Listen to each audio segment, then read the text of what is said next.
My interest in glaciers comes from the sheer size of these things and how much they're able to change on human timescales. And so the amount of mass and energy being transferred by glaciers around the globe is tremendous. It's an absolutely fascinating thing to study from space.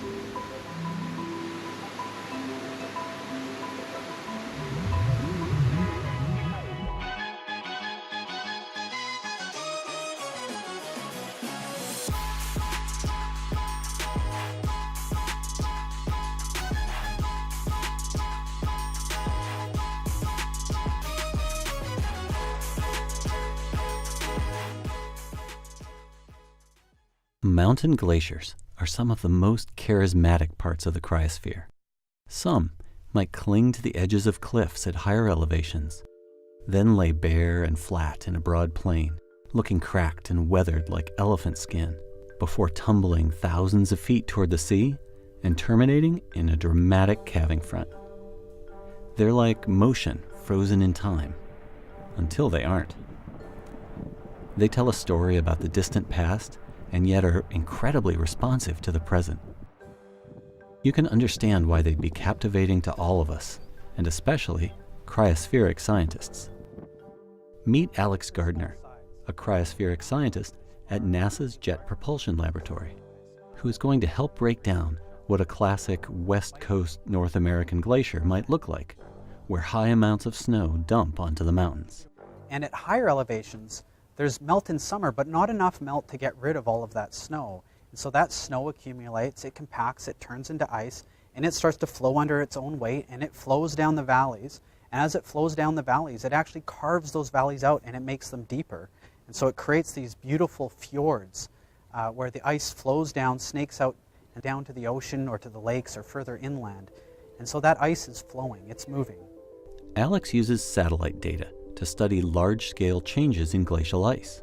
But 2,000 miles to the north, Chris Larson from the University of Alaska Fairbanks spends a lot of time studying glaciers from the air. He's been flying over Alaskan mountain glaciers for many years, most recently on a NASA-funded mission called Operation Icebridge Alaska. He's absolutely enamored with his local rivers of ice. And what do you love about mountain glaciers? Well, they're in mountains, so they're really pretty. You couldn't ask for a better way to experience Alaska on a large scale than to go flying around for campaign after campaign and look at all of the mountains in Alaska. Truly infinite. You just feel like you'll never see the end of them, and don't want to either. But Chris doesn't spend weeks away from home and family for the views. Chris and his colleagues at NASA want to answer some pretty big questions by learning more about Alaskan glaciers and how they tick. You know, why does NASA care about these? Well, they actually disproportionately contribute a large amount to sea level rise.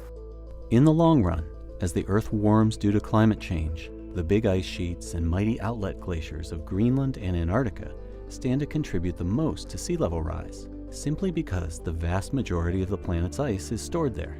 But currently, it's the world's smaller mountain glaciers in comparatively warmer places like Alaska and Patagonia that are contributing about a third of all inputs to sea level rise, even though they account for only 1% of the world's ice. Mostly due to them being dynamic. They have water at the bed, which allows them to slide fast, and they react quickly to climate change and have higher velocities than their polar counterparts. Back at JPL, Alex uses satellite measurements of global ice and computer models to predict ultimately how much sea level rise we might see due to climate change. But in the case of mountain glaciers, we also care about the local impacts of disappearing ice. When we think of changes in ice sheets, we typically think of just what is the consequence for sea level rise and the future evolution of the ice sheets. But glaciers in other regions, like high mountain Asia, Alaska, the European Alps, these are places where changes in runoff matters to stream flows. In places like high mountain Asia, you have a lot of glaciers that feed the streams that flow down to populated regions. And that runoff becomes significant for water resources, irrigation, and agriculture. Both Alex and Chris are passionate about understanding how glaciers are changing and what it means for our planet's future. They'll continue to use tools like elevation maps from the ICESat-2 satellite and detailed airborne measurements to monitor changing ice.